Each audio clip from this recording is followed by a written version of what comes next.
అందరికీ నమస్కారం. మా ఎస్ఆర్వి మహాకావ్యం ఛానల్కి స్వాగతం. ఇది శివపురాణి యొక్క థర్డ్ ఎపిసోడ్. ఎవరైనా ఫస్ట్ 2 ఎపిసోడ్లు చూసి ఉండకపోతే ఫస్ట్ ఆ 2 చూసిన తర్వాత ఈ ఎపిసోడ్ చూడండి. అప్పుడే మీకు ఈ వీడియో ఇంకా బాగా అర్థమవుతుంది. ఒకవేళ మీకు మా కంటెంట్ నచ్చినట్టయితే ఈ వీడియోకి లైక్ చేసి కామెంట్ చేయండి, కుదిరితే షేర్ చేయండి. అలాగే మన ఛానల్కి సబ్స్క్రైబ్ చేసుకుని బెల్ ఐకాన్ నొక్కండి. ఈ సిరీస్ని మమ్మల్ని సపోర్ట్ చేస్తారని ఆశిస్తున్నాం. స్వామి, ఈ రోజు మీరు కాశీనగరం గురించి చెప్తా అన్నారు కదా, ఆ మోక్షపురి గురించి తెలుసుకోవాలని చాలా ఆసక్తిగా ఉంది స్వామి. త్వరగా మొదలు పెట్టండి స్వామి. అలాగే మూషిక, నువ్వు అడిగాక చెప్పకుండా ఉంటానా? కానీ కాశీ కథ వినే ముందు ఒక అనంత సత్యాన్ని చెప్తాను విను. కైలాసం మా నివాసం కావచ్చు, కానీ కాశీ అనేది మా తండ్రి గారి ప్రాణం. ఈ విశ్వంలో అతి పురాతనమైన నగరం ఈ కాశీనగరం. ప్రపంచం దీన్ని అతిపెద్ద శ్మశానంగా పిలుస్తుంది, ఎందుకంటే ఇది బ్రహ్మ సృష్టికి, బ్రహ్మ జననానికంటే ముందు ఉద్భవించిన నగరం. ఈ విశ్వాన్ని సృష్టించిన పరమేశ్వరుడు ఈ సృష్టి ఎలా ఉండబోతుందని ధ్యానం చేస్తున్నప్పుడు ఆయనకి భవిష్యత్తు కనిపించింది. బ్రహ్మ సృష్టించిన ఈ లోకంలో మనుషులు జన్మించడం, వారు చేసే పనులకు పాపపుణ్యాల కారణంగా నరకం అనుభవించడం చూసి ఆ పరమశివుడి హృదయం కరిగిపోయింది. అప్పుడు ఆయన వారికి మోక్షం ప్రసాదించాలనే సంకల్పంతో తన అపారమైన శక్తితో భూమిపైన మొదటిగా ఈ నగరాన్ని నిర్మించారు. ఆ తర్వాతే బ్రహ్మ జన్మించారు. ఈ సృష్టి మొదలైంది. అందుకే ఈ ప్రపంచంలో ఎన్ని యుగాలు, ఎన్ని కల్పాలు ముగిసినా, ఎన్ని మహాప్రళయాలు వచ్చినా, విశ్వం అంతా నాశనమైన ఈ కాశీ నగరాన్ని మాత్రం శివుడు తన త్రిశూలం కోరపై ధరించి రక్షిస్తుంటారు. అందుకే దీన్ని అవిముక్తి క్షేత్రం అని కూడా అంటారు. అంటే ఎప్పటికీ విడిచిపెట్టనిది అని అర్థం. ఆ పరమశివుడు ఈ కాశీని ఎప్పటికీ విడిచిపెట్టరు. ఈ కాశీలో ఎవరైనా మరణిస్తే ఆ జీవి జనన మరణం అనే కాలచక్రం నుంచి బయటపడతాడు, నేరుగా మోక్షాన్ని పొందుతారు. అంతేకాదు, సాధారణంగా ఎవరైనా మరణిస్తే వారి చెవిలో ఓం నమ శివాయ లేదా రామ అనే తారక మంత్రాన్ని చెప్తారు. కానీ కాశీలో ఎవరైనా శరీరాన్ని విడిచిపెడితే వారి చెవిలో సాక్షాత్తు ఆ పరమేశ్వరుడే స్వయంగా వచ్చి ఆ తారక మంత్రాన్ని ఉపదేశిస్తారు. ఈ కాశీలో సతీమాత చెవి కొండలం పడిన కారణంగా శక్తిపీఠంగా కూడా పిలువబడుతుంది. శివపార్వతులు విశాలాక్షిగా విశ్వనాథుడిగా ఇక్కడ పూజలు అందుకుంటున్నారు. ఈ నగరం ఎంత గొప్పదో చెప్పడానికి ఒక కథ చెప్తాను విను మూషిక. నేను మొదటి ఎపిసోడ్లో చెప్పినట్టుగా బ్రహ్మ అబద్ధం ఆడిన కారణంగా కాలభైరవుడు బ్రహ్మ యొక్క 5వ తలను నరికేశాడు. బ్రహ్మహత్య పాతకం కారణంగా ఆ 5వ తల కాలభైరవుడి చేతికి అంటుకుపోయింది. ఎంత విడిపించుకోవాలని చూసినా అది విడవలేదు. కాలభైరవుడు ఈ విషయాన్ని మహాదేవుడికి చెప్పగా మహాదేవుడు 14 లోకాలు పుణ్యక్షేత్రాలను దర్శించమని చెప్పారు. అలాగే 12 సంవత్సరాల పాటు కాలభైరవుడు 14 లోకాల్లో ఉన్న ఋషుల్ని, మహర్షిని కలుసుకుంటూ ఎన్నో పుణ్యక్షేత్రాలు దర్శించాడు. కానీ ఆ బ్రహ్మ 5వ తల నుంచి మాత్రం మోక్షం కలగలేదు. చివరిగా కాశీనగరాన్ని చేరుకున్నారు. కాశీలో అడుగు పెట్టగానే చాలా భయంకరమైన మెరుపులు, వర్షాలు పడి కాలభైరవుడి చేతికి ఉన్న బ్రహ్మ యొక్క 5వ తల కింద పడి భస్మం అయిపోయింది. అప్పుడు మహాదేవుడు ఆకాశంలో కనిపించి బ్రహ్మహత్యా పాతకాన్ని పోగొట్టుకోవడానికి నువ్వు 14 లోకాలు, ఎన్నో పుణ్యక్షేత్రాలు తిరిగావు. చివరికి ఇక్కడికి చేరి నీ పాపానికి మోక్షాన్ని పొందావు. కావున ఈ నగరానికి నిన్ను క్షేత్రపాలకుడిగా నియమిస్తున్నాను. యముడు కూడా నీ ఆజ్ఞ అంగీకారం లేకుండా ఈ నగరంలో ఒక అడుగు పెట్టలేడు అని చెప్పి మాయమైపోయారు. ఆ రోజు నుంచి కాలభైరవుడు కాశీని రక్షిస్తూ అక్కడే ఉండిపోయారు. బ్రహ్మతల ఎక్కడైతే భస్మైందో ఆ చోటుని కపాలమోక్షంగా పిలువబడుతూ అక్కడ కాలభైరవుడికి గుడి కట్టి పూజలు చేస్తున్నారు. కాశీలో ముందుగా కాలభైరవుని పూజించిన తర్వాతే ఆ మహాదేవుని పూజిస్తారు. స్వామి, మరి గంగాదేవి ఎందుకని భూమి మీదకి వచ్చారు? కాశీలో ఎందుకని ప్రసిద్ధి చెందారు స్వామి? ఒకప్పుడు శ్రీరాముని వంశం అయిన ఇషోక వంశంలో సాగర అనే ఒక గొప్ప చక్రవర్తి జన్మించాడు. సాగర చక్రవర్తి గొప్ప పరాక్రమశాలి. ఆయనకు 60,000 కుమారులు జన్మించారు. ఆ సాగర చక్రవర్తి భూమండల ఆధిపత్యాన్ని సంపాదించడం కోసం అశ్వమేధ యాగాన్ని తలపెట్టాడు. అయితే దేవతల రాజు అయిన ఇంద్రుడు యాగ ఫలితం సాగరుడికి దక్కకూడదని ఆ గుర్రాన్ని దొంగిలించి భూమి లోపల గృహ లాంటి ఒక ఆశ్రమంలో దాన్ని దాచిపెట్టాడు. ఆ ఆశ్రమం కపిల మహర్షిది. సాగరుడి 60,000 మంది కుమారులు ఆ గుర్రాన్ని వెతుకుతూ స్వరంగంలోకి చేరారు. అక్కడ కపిల మహర్షి ప్రశాంతంగా ధ్యానం చేస్తుండగా ఆయన పక్కనే ఆ గుర్రం కనిపించింది. కపిల మహర్షి ఆ గుర్రాన్ని దొంగిలించారని తప్పుగా భావించి అహంకారంతో ఆయన్ని అవమానించారు. కపిల మహర్షి కోపంతో కనులు తెరవగా ఆయన క్రోధానికి ఆ 60,000 మంది కుమారులు ఒక్క క్షణంలో భస్మం అయిపోయారు. వారి దేహాలు మాత్రమే పోయాయి, కానీ వారి ఆత్మలు మాత్రం మోక్షం దక్కక ఆత్మలుగా అక్కడే ఉండిపోయారు.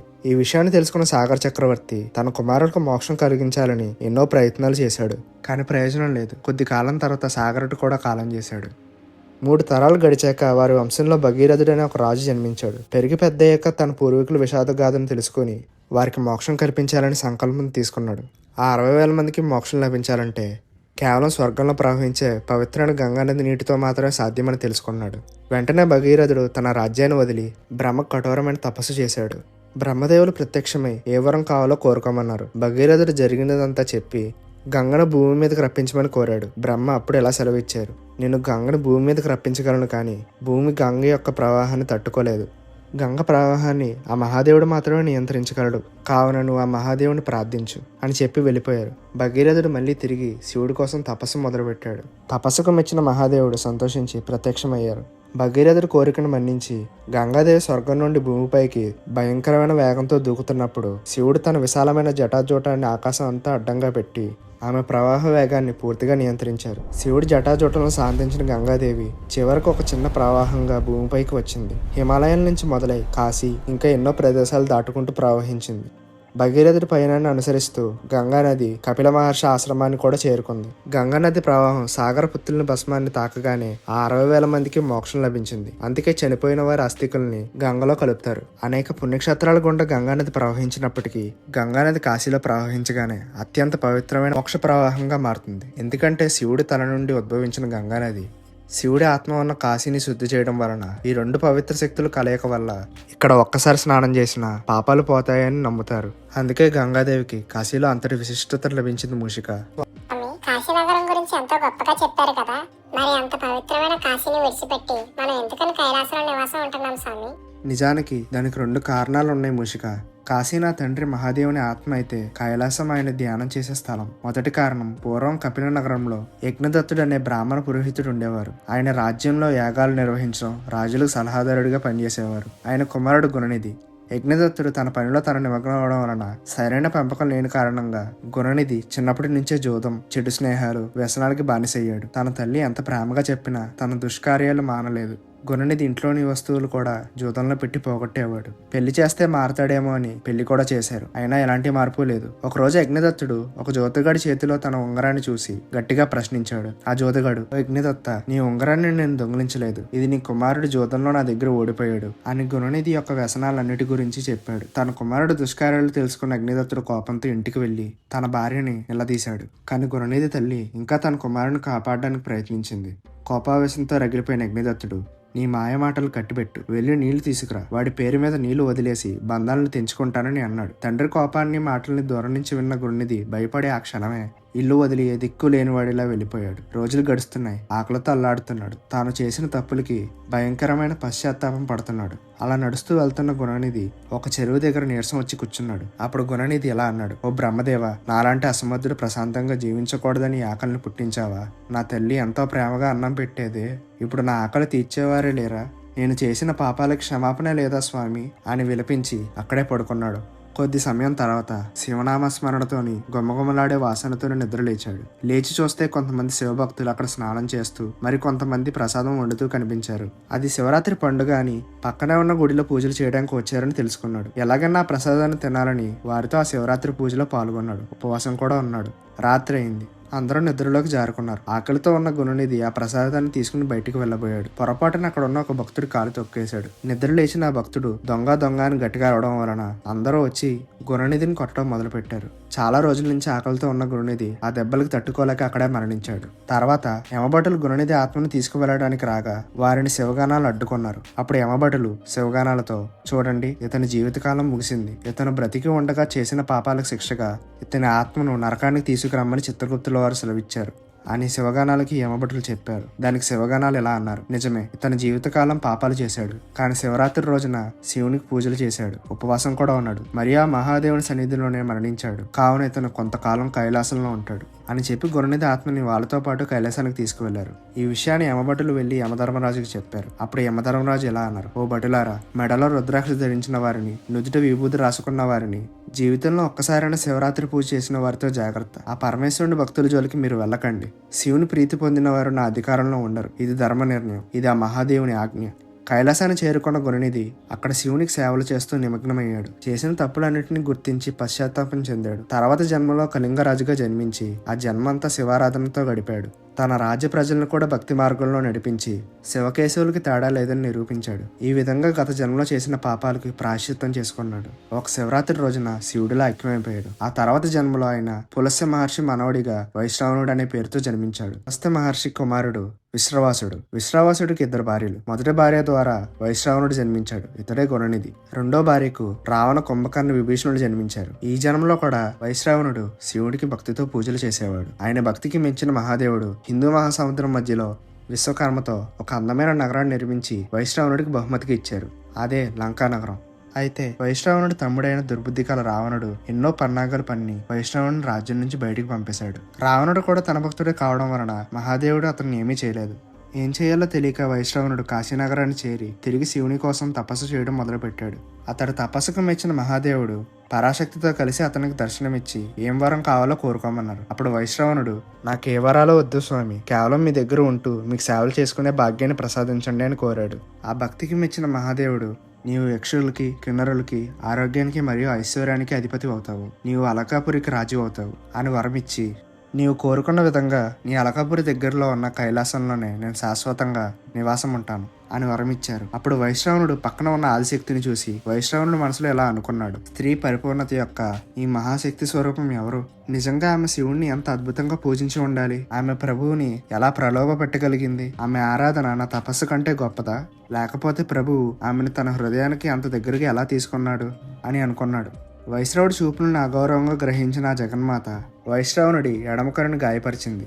ఆ జగన్మాత కోపంగా, మహాదేవ, ఇతడు నన్ను అగౌరవంగా చూస్తున్నాడు అని చెప్పింది. మహాదేవుడు నవ్వుతూ, ఓ జగన్మాత, ఇతడు నీ అందాన్ని కాదు నీ సౌభాగ్యాన్ని పొగిడాడు. జగన్మాతవి, ఇంత కోపం వద్దు, ఇతడిని క్షమించు అని చెప్పారు. అప్పుడు మహాదేవుడు వైశ్రవునితో ఇలా అన్నారు, చూడునైనా ఈమె నీ తల్లి, ఈమెను క్షమాపణ అడుగు. అప్పుడు వైశ్రవణుడు ఆదిశక్తిని క్షమాపణ కోరాడు. శాంతించిన జగన్మాత వైష్ణవుడి చూపుని తిరిగి ప్రసాదించింది. భయపడకు నాయనా, స్వామివారు ఇచ్చిన వరాలన్నీ నీకు కలుగుతాయి. ఇక నుంచి నిన్ను కుబేరా అని పిలుస్తారని ఆశీర్వదించింది. కుబేరా అంటే మార్పు చేయబడిన శరీరం కలవాడు అని అర్థం. అలాగే ధనానికి, యక్షులకి, కిన్నరులకి అధిపతి అని కూడా అర్థం.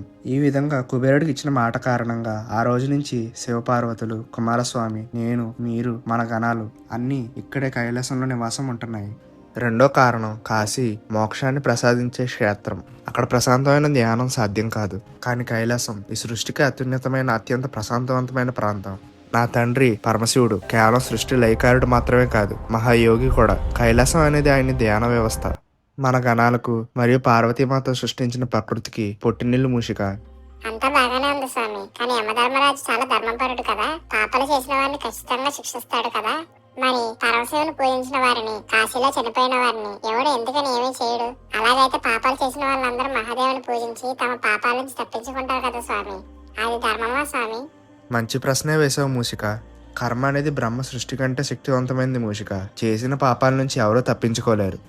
ఎవరైతే మహాదేవుని పూజిస్తారో, శివరాత్రిని ఆచరిస్తారో వారు మరణాంతరం ఈ కైలాసాన్ని చేరుకుంటారు. ఇది నిజం. కానీ అది కేవలం వారి పూజా ఫలితం ఉన్నంత వరకే. పూజా ఫలితం పూర్తయిన వెంటనే వారు ఏ లోకాలు చేరాలో ఆ లోకాలు చేరి తమ పాపకర్మ ఫలితాన్ని అనుభవించి తిరిగి మళ్ళీ ప్రాణం పోసుకుంటారు. పాపాలు చేసిన ఏ జీవి అయినా సరే కాశీలో మరణించిన వారి పాపకర్మ నశించదు. మరణించిన వెంటనే వారికి శాశ్వత మోక్షం రాదు. వారి సూక్ష్మ శరీరంలో ఉన్న కర్మఫలం నశించదు. వారికి లభించే మోక్షం తాత్కాలికం మాత్రమే. వారు వచ్చే జన్మలో ఆ శిక్షను మరింత కఠినంగా అనుభవిస్తారు. ధర్మం తప్పకుండా నీతి నిజాయితీగా జీవించే వారిలోనే ఆ శివకేశవులు కొలువై ఉంటారు. అలాంటి వారికి శాశ్వత మోక్షం లభిస్తుంది. కర్మను ఎవరూ తప్పించుకోలేరు ముషిక. ఈ కైలాసంలో జన్మించిన, ఆ కాశీలో మరణించిన ఎవరో కర్మ నుంచి తప్పించుకోలేరు. కర్మ ఫలితాన్ని మార్చే అధికారం శివుడికి ఉన్న ఆయన దాన్ని ధర్మానికి భంగం కలిగించేలాగా ఉపయోగించరు. ఇది సృష్టి నియమం, ఇది శివాజ్ఞ. ఇంకా యమధర్మరాజు శివభక్తుల జోలికి రాకపోవడానికి కారణం ఒక 16 ఏళ్ల బాలుడు. ఆ మహాభక్తుడే మార్కండేయుడు. పూర్వం మృకండ మహర్షి దంపతులకి సంతానం లేని కారణంగా మహాదేవుడికి కఠోర తపస్సు చేయడం మొదలుపెట్టారు. వారి తపస్సుకు మించిన మహాదేవుడు ప్రత్యక్షమై వారికి ఏం వరం కావాలో కోరుకోమన్నారు. అప్పుడు మృకండ మహర్షి సంతానం కోసం అడగగా మహాదేవుడు ఎలా అన్నారు, 16 సంవత్సరాలు మాత్రమే జీవించే మహాజ్ఞాని అయిన కుమారుడు కావాలా, లేక 100 సంవత్సరాలు జీవించే దుర్బుద్ధి కల అవివేకంతో ఉన్న కుమారుడు కావాలా అని అడిగారు. అప్పుడు వారు అవివేకంతో, దుర్బుద్ధితో 100 ఏళ్ళు జీవించే కుమారుడు మా వంశానికి అపకీర్తే తీసుకొస్తాడు, కావున మహాజ్ఞానంతో 16 ఏళ్ళు మాత్రమే జీవించే కుమారుడు కావాలని కోరారు. మహాదేవుని దయవల్ల మృకండ మహర్షి దంపతులకి మార్కండేయుడు జన్మించాడు. మృకండ మహర్షి తన కుమారుడికి చిన్నప్పటి నుంచే శివుడి గొప్పతనం, జ్ఞానాన్ని అందిస్తూ పెంచాడు. మార్కండేయుడి జ్ఞానం, భక్తి చూసిన వాళ్ళ తల్లిదండ్రులు ఎంతో ఆనందించారు. అయితే మృకండ మహర్షి దంపతులకి ఎప్పుడో కూడా ఒక భయం పెరుగుతూనే వస్తుంది. అదే మార్కండేయుడు 16 ఏళ్ళకే మరణించడం. మార్కండేయుని కాపాడడానికి వారికి ఏ మార్గం దొరకలేదు. సమయం చాలా వేగంగా గడుస్తుంది. మార్కండేయుడు తన 16వ ఏట అడుగు పెట్టబోతున్నాడు. ఈ భయంకరమైన విషయాన్ని గ్రహించిన మృకండ మహర్షి ఇంకా తన భార్య తీవ్రమైన దుఃఖంలో మునిగిపోయారు. వారి బాధను చూసిన మార్కండేయుడు తన తల్లిదండ్రుల బాధకు కారణం అడగగా మృకండ మహర్షి మార్కండేయుడు మరణ రహస్యాన్ని చెప్పాడు. ఆ విషయం తెలిసిన ఆ బాలుడు ఏమాత్రం భయపడలేదు. మార్కండేయుడు తన తల్లిదండ్రులకు ధైర్యం చెప్పి, నాకేమీ కాదు నాన్నగారు, నాకు మహాదేవుడు ఉన్నాడు కదా, మీరు ఎలాగైతే మహాదేవునికి తపస్సు చేశారో నేను కూడా ఆయనకు అలాగే తపస్సు చేసి ఈ సమస్య నుంచి బయటపడతానని చెప్పి తాను అడవిలో ఉన్న శివలింగాన్ని పూజ చేయడానికి బయలుదేరాడు. అక్కడే మహాదేవునికి తపస్సు చేయడం మొదలుపెట్టాడు. మార్కండేయుడి జీవితకాలం ముగిసింది. తనను తీసుకువెళ్ళడానికి యమభటులు వచ్చారు. కానీ మార్కండేయుడిని ఎవరూ ముట్టుకోలేకపోతున్నారు. అప్పుడు స్వయంగా యమధర్మరాజు అక్కడికి వచ్చి పూజలు చేస్తున్న మార్కండేయుడిని ఆ శివలింగం నుంచి దూరంగా రమ్మని ఎంత పిలిచినా ఆ బాలుడు అక్కడి నుంచి రాలేదు. యమధర్మరాజు మార్కండేయుడికి విషయం చెప్పి తన తల్లిదండ్రులు ఉన్నంత వరకు తనకు ఆయుష్ని ప్రసాదించమని కోరాడు. కానీ యమధర్మరాజు దానికి ఒప్పుకోలేదు. నీ సమయం ముగిసింది బాలక, నీవు జీవించుట కుదరదు, నిన్ను తీసుకువెళ్ళుట నా ధర్మం అని భయంకరమైన రూపంలోకి యముడు మారి తన యమపాసాన్ని మార్కండేయుడిపై విసిరాడు. భయంతో మార్కండేయుడు వెళ్ళి ఆ శివలింగాన్ని గట్టిగా హత్తుకుని మృత్యుంజయ మంత్రాన్ని జపించడం మొదలుపెట్టాడు. అప్పుడు యమధర్మరాజు విసిరిన యమపాసం మార్కండేయుడితో పాటు శివలింగాన్ని కూడా చుట్టింది. అంతే, ఆ క్షణమే ఆ శివలింగం బద్దలవుతూ కోపంతో అగ్నిజ్వాలలాగా మృత్యువు కూడా వెన్నులో వణుకు పుట్టించేలాగా మహాకాళ రూపంలో మహాదేవుడు బయటకు వచ్చారు. ఉగ్రరూపుడైన పరమేశ్వరుడు యమధర్మరాజుతో ఎలా అన్నారు, శరణ్యుడు నా దగ్గరకు వచ్చిన బాలుడిపై, నన్ను హత్తుకున్న వాడిపై, నా నామం జపిస్తున్న వాడిపై యమపాసాన్ని వేస్తావా అని తన త్రిశూలాన్ని యమధర్మరాజు గుండెపై గుచ్చి ఆయన పాదంతో యముడిని తన్నారు. యముడు ఆ క్షణమే మరణించాడు. అంత భయంకర రూపంలో ఈశ్వరుని చూసిన మార్కండేయుడు ఏమాత్రం భయపడకుండా శివుని శాంతించమని కోరాడు. మహాదేవుడు శాంతించి మార్కండేయుడితో ఇలా అన్నారు, ఈ రోజు నుంచి నీకు ఎప్పటికీ మరణం రాదు, నీవు చిరంజీవి అని ఆశీర్వదించారు. ఇంకా తనకు ఏం కావాలో కోరుకోమన్నారు. అప్పుడు మార్కండేయుడు, స్వామి, యమధర్మరాజు ఏ తప్పు చేయలేదు, ఆయన తన ధర్మాన్ని పాటించారంతే, కావున ఆయన్ని తిరిగి బతికించండి స్వామి అని కోరాడు. మహాదేవుడు యముడిని తిరిగి బతికించి బ్రతికిన యమధర్మరాజు మహాదేవుని క్షమించమని కోరారు. అప్పుడు మహాదేవుడు యమధర్మరాజుతో ఇలా అన్నారు, నన్ను ఎవరైతే నిజాయితీగా భక్తితో పూజిస్తారో వాళ్ళ జోలికి నువ్వు వెళ్ళొద్దు అని ఆజ్ఞాపించారు. అందుకే యమధర్మరాజు శివభక్తుల జోలికి వెళ్ళరు. ఈ శివపురాణం చాలా బాగుంది స్వామి, తర్వాత ఏం జరిగిందో చెప్పండి. తర్వాత ఏం జరిగిందో ఇంకోసారి చెబుతాను. చాలా ఆకలిగా ఉంది. పార్వతీమాత ఈరోజు ఏం వంట చేశారు, పద ఒక పట్టు పడదాం మూషిక. ఈ వీడియోని ఇప్పటిదాకా చూసినందుకు మీ అందరికీ చాలా థ్యాంక్స్. మనం మళ్ళీ వచ్చే వీడియోలో కలుసుకుందాం. ఒకవేళ మీకు మా వీడియో నచ్చినట్టయితే మమ్మల్ని సపోర్ట్ చేయడం ఖచ్చితంగా మన ఛానల్ సబ్స్క్రైబ్ చేసుకోండి. ఇక సెలవు. ఓం నమః శివాయ.